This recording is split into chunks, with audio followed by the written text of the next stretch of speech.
Direction ടീമിലെ എല്ലാവരും ഒന്ന് വേദിയിലേക്ക് കടന്നു വരണം. ഇത് നിങ്ങളുടെ എല്ലാവരുടെയും ദിവസമാണ്, അപ്പൊ എല്ലാവരും ഒന്ന് വേദിയിലേക്ക് വരണം.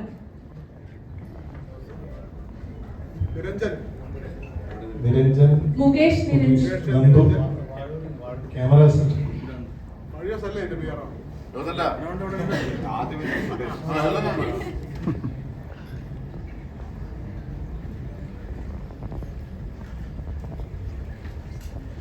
ഒരു ഫോട്ടോ സെക്ഷൻ ആണ്, അപ്പൊ എല്ലാവരും ഒന്ന് വേദിയിലേക്ക് വരണം.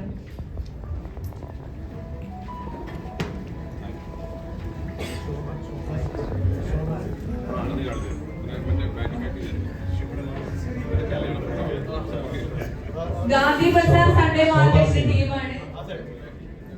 ശോഭാ സിനി,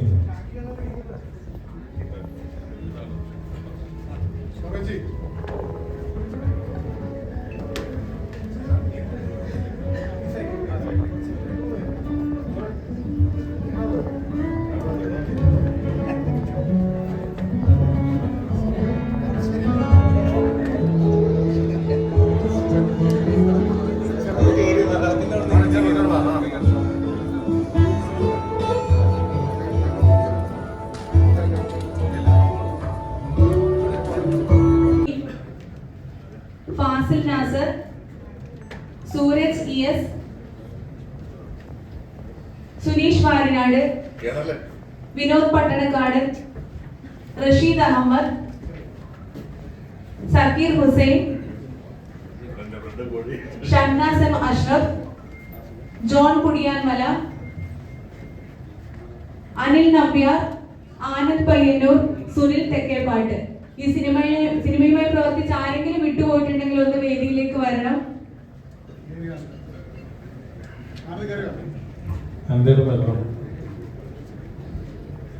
സുകുമാർ തെക്കേപ്പാട്ട്,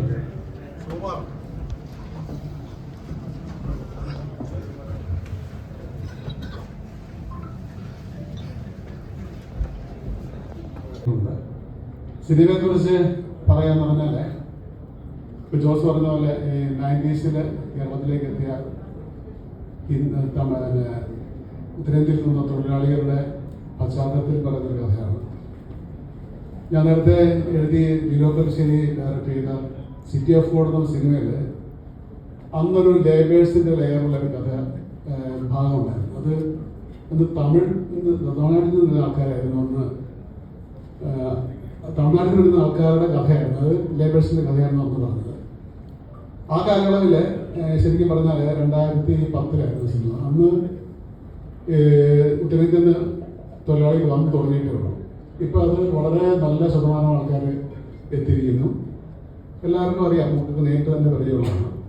അപ്പോൾ അവരുടെ കഥയാണെന്ന് പറഞ്ഞാൽ പോലും അവരുടെ ബംഗാൾ പശ്ചാത്തലത്തിൽ ബംഗാളിലെ അവരുടെ ജീവിതം, അതുപോലെ തന്നെ ഇവിടെ വന്നു കഴിഞ്ഞുള്ള അവരുടെ ഇവിടുത്തെ സാമൂഹിക അവസ്ഥകളോട് ചേർന്ന് പോകുന്ന അവരുടെ അനുഭവങ്ങൾ, ഇങ്ങനെയൊക്കെ പറയുന്ന ഒരു രസകരമായ പശ്ചാത്തലത്തിലൂടെ പോകുന്നൊരു കഥയാണ്. കൂടുതൽ വിശദാംശങ്ങൾ പറയുന്നില്ല. പിന്നെ നല്ലൊരു സിനിമയ്ക്ക് വേണ്ടി അധ്വാനിക്കുന്നു, നല്ല സിനിമയായിരിക്കും. നന്ദി. നമുക്ക് എല്ലാവർക്കും അറിയാം, ആ ഒരു പേര് തന്നെ വളരെയധികം ഡിഫറെന്റ് ആണ്, ഗാന്ധി ബസാർ സൺഡേ. അതെ, അപ്പോൾ അതിനെല്ലാം ദൃക്സാക്ഷികളാണ്. പിന്നെ ഷൊർണൂർ ടീമിൽ അദ്ദേഹത്തിൻ്റെ മുറി ഉറങ്ങാത്ത ദിവസങ്ങളില്ല. സിനിമ മോറിയായിരുന്നു. ഇന്നിപ്പോൾ വാടക കൂട്ടിയതുകൊണ്ടാണ് തോന്നുന്നു ബാബു ഇവിടുന്ന്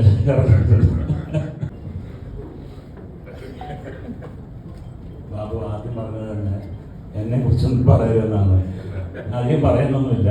ജോണി പറയുന്ന ഒരു കാര്യം മാത്രമല്ല ശ്രദ്ധിക്കുകയാണ്. ജോണി എന്ന് അല്ലെങ്കിൽ ഏത് കാലഘട്ടത്ത് സുദിനം എന്ന സിനിമയെ ബന്ധപ്പെട്ട് ബാബുവിനെ കാണാൻ തുടങ്ങിയ അതേ കാലം തൊട്ട് ഇന്ന് വരെ കാണുന്നുണ്ട്. അദ്ദേഹം തിരക്കഥ എഴുതുകയോ സംവിധാനം ചെയ്യുകയോ ചെയ്തിട്ടുള്ള എല്ലാ സിനിമകൾക്കും വേണ്ടി പ്രവർത്തിച്ചിട്ടുള്ള ഒരാളെന്ന നിലയിലും എനിക്ക് സന്തോഷമുണ്ട്.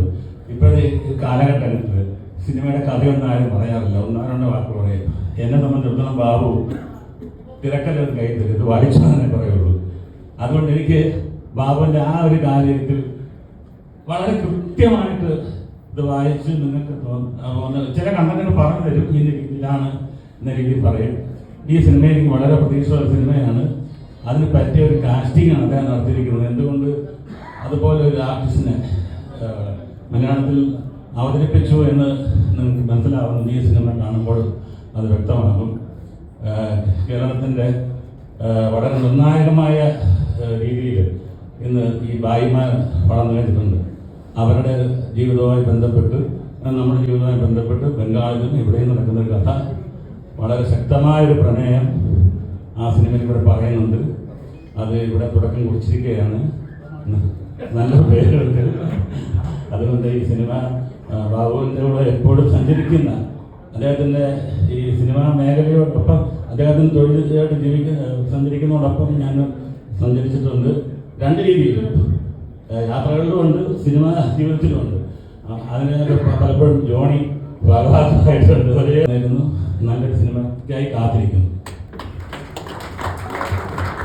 ചരിത്രത്തിൽ ഒരു വലിയ പേരുണ്ടാക്കി ഈ സിനിമ മാറട്ടെ. ബാബുചേട്ടൻ വളരെ ശക്തമായി ഈ നമ്മുടെ സിനിമയിലേക്ക് തിരിച്ചു വരട്ടെ എന്ന് ഹൃദയപൂർവ്വം ഏറെ സന്തോഷത്തോടെ ആശംസിക്കുന്നു.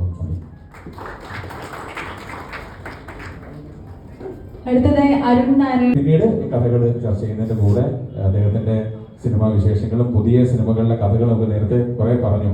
ജോൺ ചേട്ടനും എല്ലാവരും പറഞ്ഞു. അപ്പോൾ ഞാൻ നേരത്തെ പറഞ്ഞ പോലെയാണ് ഒരു 5-6 വർഷത്തിന് ശേഷം ഇറങ്ങേണ്ട കഥകൾ ഇപ്പോഴേ ചിന്തിക്കുന്നതാണ് ബാബുചേട്ടൻ. അപ്പോൾ ഈ ഗാന്ധി ബസാർ പലപ്പോഴും നമ്മൾ മറന്നു തുടങ്ങിയ ഒരു പേരാണ് ഗാന്ധി എന്നുള്ളത്. അതുകൊണ്ട് തന്നെ ആ പേരിൽ ഒരു സിനിമ വരുന്നു എന്നുള്ളതിൽ തന്നെ അഭിമാനം, സന്തോഷം. അതിൽ അഭിനയിക്കാൻ കഴിയുന്നതും വലിയ ഭാഗ്യം. അപ്പോൾ ഈ സിനിമ വിജയമായി തീരട്ടെ. കാര്യങ്ങൾ കുറച്ച് നേരത്തെ പുള്ളി പറഞ്ഞു പോയ ഒരാളാണ് എനിക്ക് തോന്നുന്നു. സിറ്റി ഓഫ് ഗോഡ് പോലുള്ള സിനിമയൊക്കെ ഇപ്പോഴാണ് വരേണ്ടിയിരുന്നതെന്ന് ഞാൻ പറയും ബാബുചേട്ടനോട്. ബാബുചേട്ടൻ എപ്പോഴും കുറച്ച് നേരത്തെ ചിന്തിക്കുന്നയാളാണ്. നമ്മൾ ഈ ഒരു കാലത്തിനപ്പുറം, ഒരു 10 കൊല്ലത്തിനപ്പുറം എങ്ങനെ സിനിമയാവണമെന്ന് ചിന്തിക്കുന്നയാളാണ്. ഞാനും ഈ കഥയെക്കുറിച്ച് വളരെ നന്നായി അറിയാവുന്നയാളാണ്. അതിഗംഭീരമായ സിനിമയാവും ഇത്.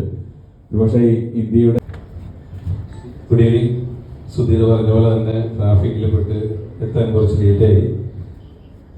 പ്രശാന്ത് മുമ്പ് സൂചിപ്പിച്ച പോലെ തന്നെ ഞങ്ങളൊക്കെ ഈ ക്യാമ്പസ് സിനിമകളിലൊക്കെ ഇങ്ങനെ 2002 അഭിനയിച്ചു വന്ന സമയത്ത് ചെറിയ വേഷങ്ങൾ ചെയ്തുകൊണ്ടിരുന്ന എനിക്ക് ആദ്യമായിട്ട് പ്രശാന്ത് പറഞ്ഞ പോലെ തന്നെ ഒരു ശ്രദ്ധിക്കപ്പെടുന്ന ഒരു വേഷം ഞാൻ ചെയ്തുകൊണ്ട് എന്നിലൊരു നടനെ സത്യം പറഞ്ഞ് കണ്ടെത്തിയത് ബാബുവേട്ടൻ എന്ന് പറയുന്ന ഒരു വാസ്തവം എന്ന് പറയുന്ന സിനിമയിൽ, പപ്പേട്ടൻ്റെ സിനിമയിൽ ചെയ്ത ക്യാരക്ടർ ഇന്നും മറക്കാത്തൊരു ക്യാരക്ടറാണ്. സലീം കുമാറിൻ്റെ മകനായിട്ടുള്ള അഭിനയിച്ച ക്യാരക്ടർ.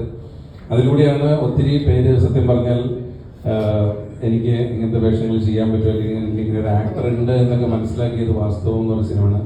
അപ്പോൾ അതിനു മുമ്പ് തന്നെ ഞാൻ സിനിമയിൽ ചാൻസ് അന്വേഷിച്ച് നടക്കുന്ന സമയത്ത് മുതൽ ബാബുവേട്ടനായിട്ട് പരിചയമുണ്ട്. പറഞ്ഞ പോലെ ഷൊർണൂർ ഗസ്റ്റ് ഹൗസിൽ തുറക്കാത്ത വാർത്തകളിലൊക്കെ കുറെ പോയിട്ട് മുട്ടിയിട്ടുള്ളതാണ് ആ സമയത്ത്. പക്ഷെ ഫസ്റ്റ് കിട്ടുന്ന വാസ്തവത്തിലാണ്. അതിനുശേഷം ബാബുവേട്ടൻ്റെ കുറേ 3-4ഓളം സിനിമകളിൽ നല്ല വേഷങ്ങൾ, തലപ്പാവിലായാലും അച്ഛനുറങ്ങാത്ത വീട്, പിന്നെ ഗോഡ് ഫോർ സെയിൽ, എല്ലാം മിക്കവാറും ബാബുവേട്ടൻ ചെയ്ത പടങ്ങളിലെല്ലാം ഉണ്ടായിരുന്നു. ഇപ്പോൾ ഈ പറഞ്ഞ പോലെ നീണ്ട ഇടവേളയ്ക്ക് ശേഷം ഗാന്ധി ബസാർ സൺഡേ മാർക്കറ്റിൽ അഭിനയിക്കാൻ വീണ്ടും അവസരം വന്നിരിക്കുകയാണ്. ഇതല്ലേ? നമസ്കാരം. ആദ്യമേ സോറി ലേറ്റ് ആയതിന്. ഞാൻ ട്രാഫിക് കാരണം വളരെ നേരത്തെ തിരിച്ചാണ്, പക്ഷേ എന്നെയും തോപ്പിച്ചുകൊണ്ട് ട്രാഫിക് അതിൽ നിന്ന് കൂടിപ്പോയി. എനിക്ക് സോറി ഫോർ. വളരെയധികം സന്തോഷമാണ് ഗാന്ധി ബസാർ എന്ന് പറയുന്ന സിനിമയുടെ ഭാഗമായിട്ട് ആകാൻ കഴിയുന്നത്. ശ്രീ ബാബുജി ഏതാണ് എൻ്റെ ആദ്യത്തെ സിനിമ. 2004 ഞാൻ അഭിനയിക്കുന്ന ബിഗ് സ്ക്രീൻ ഫിലിം എന്ന് പറയുന്ന വാസ്തവം അദ്ദേഹത്തിൻ്റെ ആയിരുന്നു. അദ്ദേഹത്തിനോട് അന്ന് മുതൽ ഉള്ള സൗഹൃദവും അതിന് മുന്നിലുള്ള സൗഹൃദവും എല്ലാം ഇപ്പോഴും ഒന്നുപോലെ അതുപോലെ ഞാൻ സൂക്ഷിക്കുന്നുണ്ട്. അദ്ദേഹത്തിൻ്റെ ആദ്യത്തെ ഡയറക്ടോറിയൽ സംരംഭമായ ബോംബെ മാസ്റ്റർ 2011 അതിനകത്ത് പ്രധാനപ്പെട്ട നല്ലൊരു വേഷം ഞാൻ ചെയ്തിട്ടുണ്ട്. അത് കഴിഞ്ഞ ഒരു ചെറിയ ഇടവേളയ്ക്ക് ശേഷം അദ്ദേഹം വീണ്ടും രചനയും സംവിധാനവും നിർവഹിക്കുന്ന ഗാന്ധി ബസാർ എന്ന് പറയുന്ന സിനിമയുടെ ഭാഗമാകാൻ പോകുന്നു. മലയാള സിനിമ നമുക്ക് എല്ലാവർക്കും അറിയാവുന്നതുപോലെ നല്ല സിനിമകൾ നല്ല രീതിയിൽ പ്രേക്ഷകർ എപ്പോഴും 2 കൈ നീട്ടി സ്വീകരിക്കാറുണ്ട്. അത്തരത്തിൽ യാതൊരു സംശയവും ഇദ്ദേഹത്തിൻ്റെ ഈ സിനിമയുടെ ഇതിവൃത്തം ഞാൻ മനസ്സിലാക്കിയിട്ടുള്ളതാണ്. വളരെയധികം സന്തോഷമാണ് ഈ സിനിമയുടെ ഭാഗമാകാൻ കഴിയുന്നതിൽ. എല്ലാവിധ ഭാഗവും നൽകുന്നു. നന്ദി, നമസ്കാരം. അടുത്തതായി ദിനേശ് പ്രഭാകർ. ദിനേശ് ഏട്ടനെ വേദിയിലേക്ക് ക്ഷണിക്കും. ലോകം മൊത്തം ശ്രദ്ധിച്ചാലും ഇല്ലെങ്കിലും പ്രൊഡ്യൂസറിന് കാശ് കിട്ടുന്ന ഏറ്റവും നല്ല സിനിമ വരട്ടെ എന്നുള്ളതാണ്. അതിനോടൊപ്പം ലോകം ശ്രദ്ധിച്ചോട്ടെ, പക്ഷെ പ്രൊഡ്യൂസറിന് കൈ നിറയെ കാശ് കിട്ടണം. കഴിഞ്ഞ റിലീസ് ചെയ്ത് തുടങ്ങിയതുകൊണ്ടാണ്. എല്ലാവരും ആശംസ. എല്ലാവരും എന്താ പറയുക, വാദമില്ലാതെ കുറച്ച് നമുക്ക് സംസാരിച്ച് കഴിഞ്ഞു. ഇനി ഞാൻ ആലോചിക്കുന്നുണ്ട് ഞാനിപ്പോൾ എന്താ പറയുക. ഒരുപാട് സന്തോഷമുണ്ട്. കാര്യം ഞാൻ ബോബിയോടൊപ്പം അസോസിയേറ്റായിട്ട് വർക്ക് ചെയ്തിട്ടുള്ള ഒരാളാണ്. അന്ന് ഞാൻ അസോസിയേറ്റായിട്ട് വർക്ക് ചെയ്യുന്ന സമയത്ത് ആ സിനിമയിൽ അഭിനയിച്ച ഒരു അഭിനേതാവാണ് ഇതിൻ്റെ നിർമ്മാതാവ്. അപ്പോൾ അങ്ങനെ വീണ്ടും അവരെ അസോസിയേറ്റ് ചെയ്തുകൊണ്ടൊരു പടം സംഭവിക്കുന്നതിൽ ഒരുപാട് സന്തോഷം. എപ്പോഴും ഞാൻ ആലോചിക്കുന്ന ഒരു കാര്യമുണ്ട് ബാബുചേട്ടനെ പറ്റി ചിന്തിക്കുന്ന സമയത്ത്. നമ്മളെപ്പോഴും പറയും സിനിമ മാറി എന്ന് പറയുന്ന സമയത്തും ശരിക്കും ബാബുചേട്ടൻ ഒത്തിരി കഥകൾ ചെറുതുരുത്തിയിലും ഗസ്റ്റ് ഹൗസിലൊക്കെ താമസിക്കുന്ന സമയത്ത് കേൾക്കാനും ഒക്കെയുള്ള അവസരം ഉണ്ടായിട്ടുള്ള ഒരാളാണ്. അങ്ങനെ ആ ഒരു കഥകൾ കേൾക്കുന്ന സമയത്ത് ഇപ്പോൾ സിനിമ മാറി എന്ന് പറയുന്ന കാലഘട്ടത്തിൽ പോലും ബാബുചേട്ടൻ്റെ കഥകളും സിനിമകളും സ്ക്രിപ്റ്റുകളും ഒക്കെയും ഈ മാറിയ കാലഘട്ടത്തിലും ഏറ്റവും അനിവാര്യമായ ഒരു കഥ തന്നെയായിരുന്നു. ഇനിയും ബാബുചേട്ടൻ ഏറ്റവും മനോഹരമായ കുറേ സ്ക്രിപ്റ്റുകൾ ഞാൻ വായിച്ചിട്ടുണ്ട്. ഒരുപക്ഷെ അതിൻ്റെ ബഡ്ജറ്റുകൾ കൊണ്ടോ അല്ലെങ്കിൽ അത് എക്സിക്യൂട്ട് ചെയ്യുന്നതിനകത്തുള്ള മറ്റു പല കടമകൾ കിടക്കേണ്ടത് കൊണ്ടോ നടക്കാതെ പോയ ചില മനോഹരമായ സ്ക്രിപ്റ്റുകൾ ഞാൻ വായിച്ചിട്ടുണ്ട്. അപ്പോൾ അതിൽ നിന്ന് അഭിനയിക്കാൻ ക്യാരക്ടർ ഇല്ലാത്തതുകൊണ്ടാണ് ആശംസ പറയാൻ വിളിച്ചതെന്ന് ചോദിച്ചിട്ടും പറഞ്ഞത്. 2005 ഈ കോളേജ് പടങ്ങളിലെല്ലാം ഉണ്ടായിരുന്ന ഒരാളാണ് ഞാൻ. 2002 നമ്മൾ തമ്മിൽ കൂട്ട് എന്ന് പറഞ്ഞ ക്യാമ്പസിൽ എല്ലാ ക്യാമ്പസ് പടങ്ങളിലും ആ സമയത്ത് ഞാൻ ഉണ്ടായിരുന്നു. അതിൽ നിന്ന് എന്നെ മോചിപ്പിച്ചൊരു കഥാപാത്രം ആദ്യമായി തന്നത് ബാബുചേട്ടനാണ്. ലാൽ ജോസിൻ്റെ അച്ഛനുറങ്ങാത്ത വീട്ടിൽ ടോമിച്ചൻ എന്ന് പറഞ്ഞ ക്യാരക്ടർ ചെയ്തപ്പോഴാണ് ക്യാരക്ടർ റോളുകളും എത്രത്തോളം സിനിമയിൽ ഇമ്പോർട്ടൻ്റ് ആണെന്ന് തിരിച്ചറിഞ്ഞതും അതിനെ അപ്രോച്ച് ചെയ്യേണ്ടത് എങ്ങനെയാണെന്നൊക്കെ മനസ്സിലാക്കാൻ പറ്റിയത് ആ സിനിമയാണ്. എൻ്റെ ഗുരുസ്ഥാനത്ത് ഞാൻ കാണുന്നൊരു വ്യക്തിയാണ് ബാബുചേട്ടൻ. ബാബുചേട്ടനോട് ധാരാളം സമയം ചെലവഴിക്കാൻ അവസരം കിട്ടിയിട്ടുണ്ട് പല പല കാലഘട്ടങ്ങളിൽ. അപ്പം ഞാൻ സിനിമ വന്നിട്ട് 24 വർഷം കഴിഞ്ഞു. അപ്പോൾ ആ കാലയളവിൽ പല വിവിധ ഘട്ടങ്ങളിൽ ബാബുചേട്ടനുമായിട്ട് ഇടപെടാനും പെരുമാറാനും പറ്റിയിട്ടുണ്ട്. ഈ അവസരങ്ങളിൽ ഒന്നിപ്പോലും എന്തെങ്കിലും വ്യത്യസ്തതയുള്ള ബാബുചേട്ടനെ കാണാൻ പറ്റിയിട്ടില്ല. ആദ്യത്തെ പ്രാവശ്യം പരിചയപ്പെട്ടപ്പോൾ ബാബുചേട്ടൻ എന്തായിരുന്നു അത് തന്നെയാണ് ഈ സമയങ്ങളിൽ മുഴുവൻ ഇടപെടുമ്പോഴും ഇപ്പോൾ ഇടപെടുമ്പോഴും കാണാനുള്ളത്. ബാബു പോലെ തന്നെ നമുക്ക് പ്രാധാന്യം തരും, ആ ഇമ്പോർട്ടൻസ് തരും ഒരു വ്യക്തി എന്നുള്ളത്. ഇതൊരു വലിയൊരു ക്വാളിറ്റിയാണ് ഫോർ എ സീനിയർ റൈറ്ററിലേക്കും സീനിയർ ഡയറക്ടറിലേക്കും. അപ്പോൾ ഞങ്ങളുടെ എല്ലാവരുടെയും സിനിമ ഇൻഡസ്ട്രിയുടെ നല്ല എഴുത്തുകളെ സ്നേഹിക്കുന്ന, നല്ല സിനിമകളെ സ്നേഹിക്കുന്ന എല്ലാവരുടെയും പ്രാർത്ഥനകളും ആശംസകളും ഈ സിനിമയോടൊപ്പം ഉണ്ടാവും. ഞങ്ങൾ ഇതിൽ ഭാഗമല്ലെങ്കിലും ഇത് ഞങ്ങളുടെയും സിനിമയാണ്. ബാബുചേട്ടാ നന്നായി വരട്ടെ എന്ന് ഹൃദയം. അങ്ങനെ ഒരു ചെറിയ നടൻ എന്നുള്ള രീതിയിൽ നിൽക്കുമ്പോഴും അത്രയും വലിയ പ്രൊഫൈലുള്ള റൈറ്റർ, അതായത് ജോർജ് ചേട്ടൻ സ്റ്റേജിൽ ഇന്ന് 50 സ്ക്രിപ്റ്റെങ്കിലും കാണും. അതെല്ലാം വളരെ റെലവൻറ്റും സാമൂഹികമായ റെലവൻറ്റും സോഷ്യലി കമ്മിറ്റഡുമായിട്ടുള്ള സ്ക്രിപ്റ്റുകളുമായിരിക്കും. ബാബുചേട്ടൻ സിനിമകൾ നടന്നാലും നടന്നില്ലെങ്കിലും അദ്ദേഹം വിശ്വസിക്കുന്നത് ഞാൻ ബാബുചേട്ടനെ പരിചയപ്പെടുന്നത് ആനന്ദേട്ടൻ ഇരിപ്പുണ്ട്. ആനന്ദേട്ടൻ വഴിയാണ് വർഷങ്ങൾക്ക് മുമ്പ് പരിചയപ്പെടുന്നത്. അതിനുശേഷം പപ്പേട്ടൻ്റെ കൂടെയാണ് കൂടുതലും ബാബുചേട്ടനുമായിട്ടുള്ള എൻ്റെ ഒരു ബന്ധം. അദ്ദേഹം ഡയറക്റ്റ് ചെയ്ത ആദ്യ സിനിമ ബോംബെ മാർച്ച് 12 പ്രൊഡക്ഷൻ എക്സിക്യൂട്ടീവായിട്ട് വർക്ക് ചെയ്യാനുള്ള ഒരു ഭാഗ്യം ഉണ്ടായിട്ടുള്ള ഒരാളാണ്. എന്തായാലും ഈ സിനിമയുടെ കഥ ഒരു സമയത്ത് എന്നോട് ബാബുചേട്ടൻ പറഞ്ഞിട്ടുണ്ട്. തീർച്ചയായിട്ടും ഈ സിനിമ ലോക ശ്രദ്ധ പിടിച്ചു പറ്റുന്ന ഒരു സിനിമയായിരിക്കും എന്നുള്ള കാര്യത്തിൽ ഒരു സംശയമില്ല. അതങ്ങനെ തന്നെ ആകട്ടെ. മലയാള സിനിമയിലോട്ട് പുതിയതായിട്ട് കടന്നു വരുന്ന പുതിയ ബാനറിനും എല്ലാവിധ വെൽക്കമിങ്ങും നേർന്നുകൊണ്ട് നിർത്തുന്നു. സംസാരിക്കാൻ ക്ഷണിക്കും. എല്ലാവർക്കും നമസ്കാരം. കുറച്ച് നാൾക്ക് ശേഷമാണ് ഒരു സിനിമ കമ്മിറ്റ് ചെയ്യുന്നതും അതിൻ്റെ പൂജയിൽ പങ്കെടുക്കുന്നതും. അതുകൊണ്ട് തന്നെ ഒരുപാട് സന്തോഷമുണ്ട്, ഭയങ്കര സ്പെഷ്യലാണ്. പിന്നെ നേരത്തെ എല്ലാവരും പറഞ്ഞ പോലെ തന്നെ ബാബു സാറിനെ പോലത്തെ ഒരാളുടെ കൂടെ അസോസിയേറ്റ് ചെയ്യാൻ പറ്റുക എന്നുള്ളത് തന്നെ എൻ്റെ ഒരു വലിയ ഭാഗ്യമാണ്. ഇതിൻ്റെ കഥയും ക്യാരക്ടർ ഭയങ്കര ഇൻട്രസ്റ്റിംഗ് ആയി തോന്നിയത് തന്നെയാണ് ഫസ്റ്റ് ഇത് എടുക്കാനുള്ള കാരണം. ഞാൻ ഭയങ്കര എക്സൈറ്റഡ് ആണ്. പിന്നെ ഉറപ്പായിട്ടും ബബിലിൻ്റെ ഒരു മലയാളം സിനിമയിലെ എൻട്രി അദ്ദേഹത്തിന്റെ ഫാദറിന്റെ വലിയ ഫാൻസാണ് നമ്മൾ. പുള്ളിയുടെ സിനിമകളുടെ ഒരുപാട് നല്ല റെയിൽവേ മാൻ പോലത്തെ സിനിമകൾ തന്നിട്ടുള്ള ആളാണ്. അപ്പോൾ ആ ഒരു അസോസിയേഷനും ഭയങ്കര എക്സൈറ്റിംഗ് ആയി തോന്നുന്ന ഒന്നാണ്. അപ്പോൾ ഐ ഹോപ്പ് എല്ലാം നല്ല രീതിയിൽ പോയി നമുക്ക് നല്ലൊരു സിനിമ നിങ്ങളിലേക്ക് എത്തിക്കാൻ പറ്റും എന്ന് വിശ്വാസമുണ്ട്, പ്രതീക്ഷയുണ്ട്. എല്ലാവരുടെയും പ്രാർത്ഥന ഉണ്ടാവുമെന്ന് വിചാരിക്കുന്നു. Thank you.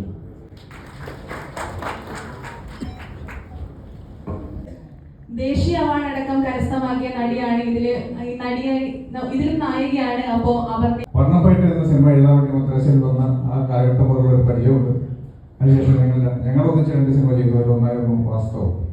എൻ്റെ കരിയറിലെ ഏറ്റവും മികച്ച സിനിമകളിൽ ഒന്നാണ് വാസ്തവം. എനിക്ക് എവിടെയും ഉറപ്പിച്ചു പറയാൻ കഴിയുന്നത് ആ സിനിമയുടെ തിരക്കഥയുടെ ഫലം കൊണ്ടാണ്. ഏതൊരു സിനിമയുടെയും ബാക്ക്ബോൺ എന്ന് പറയുന്നത്, നട്ടെന്ന് പറയുന്നത് തീർച്ചയായും തിരക്കഥ തന്നെയാണ്. ബാബുവിൻ സിനിമകൾ പ്രത്യേകിച്ചും മലയാള സിനിമയിൽ തിരക്കഥയിൽ ഇത്രയധികം പരീക്ഷണം നടത്തിയിട്ടുള്ള മറ്റൊരു എഴുത്തുകാരനുണ്ടോ എന്ന് പോലും എനിക്ക് സംശയമുണ്ട്. കാര്യം ഒരുപാട് സൂപ്പർ ഹിറ്റ് സിനിമകൾ ഒരുക്കിയ എഴുത്തുകാരുണ്ടാവാം, പക്ഷേ തിരക്കഥയിൽ ഇത്രയധികം പരീക്ഷണം നടത്തിയ ഒരാൾ,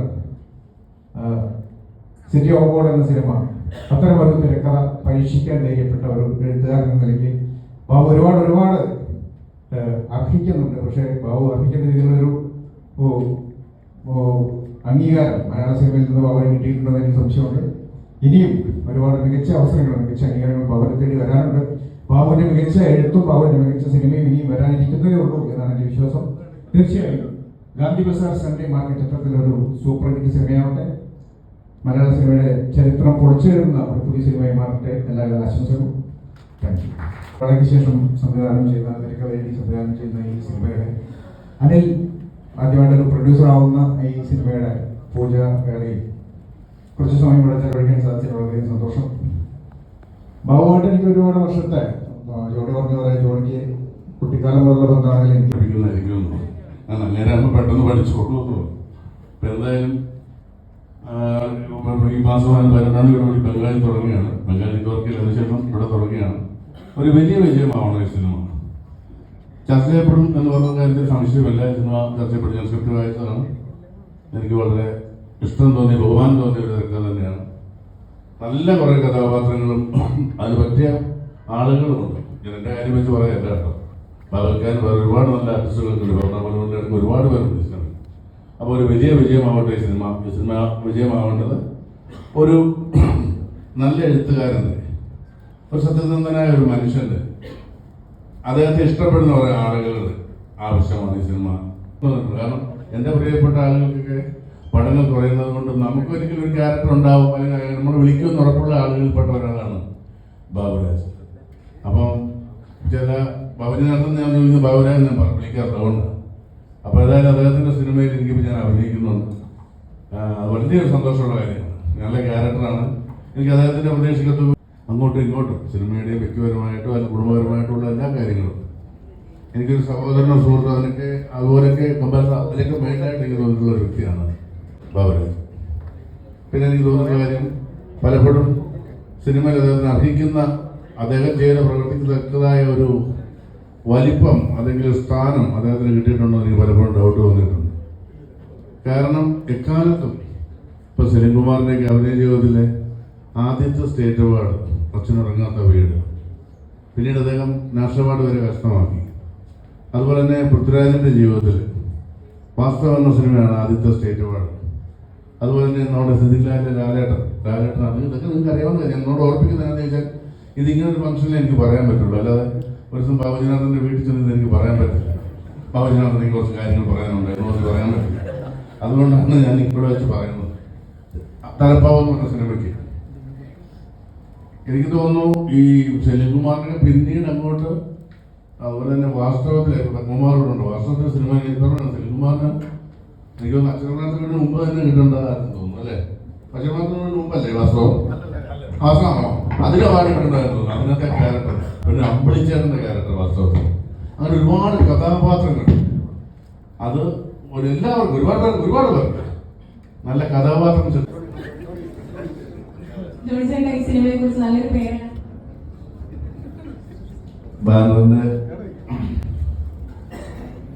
ബാനറിന്റെ പേര് നല്ലതാണ്, ടൈറ്റിൽ നല്ലതാണ്, ഫോണ്ട് നല്ലതാണ്, എല്ലാം ഒരു നല്ല ലക്ഷണമാണ്.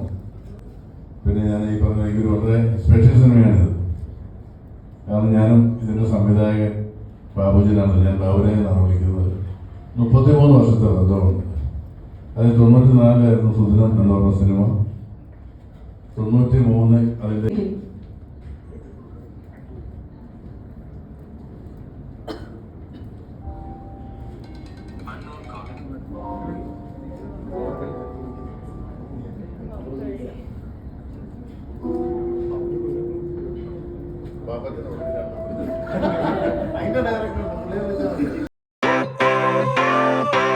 Sunshine, sunshine, sunshine. I think I found it now. What I've been looking for.